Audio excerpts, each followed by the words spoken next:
काही दिवसांपूर्वी नवनीत राणा यांनी हिंदूंनी 4 मुलं जन्माला घालावीत असं विधान केलं होतं। त्यावरून असदुद्दीन ओवैसी यांनी खोचक टोला लगावलाय। तुम्ही 4 नाही 20 मुलं जन्माला घाला असं म्हणत ओवैसी यांनी पलटवार केलाय।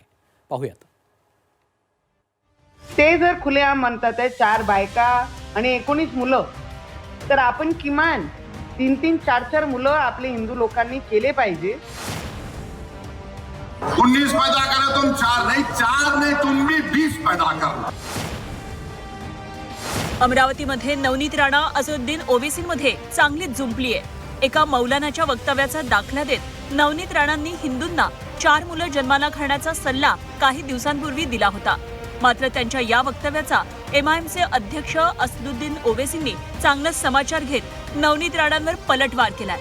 4 मुलं कशाला, तुम्ही पण 20 मुलं जन्माला घाला असं विधान अमरावतीत झालेल्या सभेत ओवैसींनी केलंय। मी खूप स्पष्ट म्हटलेलं आहे की एक मौलाना आहे की कोण आहे देवालाच माहित आहे, पण ते खुलेआम असं म्हणतात आहे की मला 4 बायका आणि 19 मुलं आहे म्हणतात। आणि मला त्या गोष्टीची लाज वाटते की माझं कोरम 19 मुलांचं जे मला पाहिजे होते ते 30-35 मुलं पाहिजे होते आणि ते कोरम मी पूर्ण करू शकलो नाही म्हणे। आणि त्या गोष्टीसाठी मला आजही नाराजगी वाटते। तर मी सगळे हिंदूंनाही सांगन की ते जर खुलेआम म्हणतात 4 बायका आणि 19 मुलं, तर आपण किमान 3-3, 4-4 मुलं आपले हिंदू लोकांनी केले पाहिजे। 19 पैदा करे तुम 4 नहीं तुम भी 20 पैदा करना। तुम्हारे को भगवान का वास्ता तुम भी 19 या 20 पैदा करना। क्या है, मजाक है? अमरावतीत झालेल्या जाहीर सभेत असदुद्दीन ओवैसींनी नवनीत राणांना प्रत्युत्तर दिलं। दरम्यान या सभेनंतर झालेल्या पत्रकार परिषदेत देखील ओवैसींनी नवनीत राणा यांना टोला लगावलाय। दरम्यान यानंतर नवनीत राणा देखील चांगल्याच आक्रमक झाल्या। जास्त मुलं जन्माला घालायची असतील तर पाकिस्तानमध्ये जाऊन रहा असा पलटवार नवनीत राणांनी केलाय।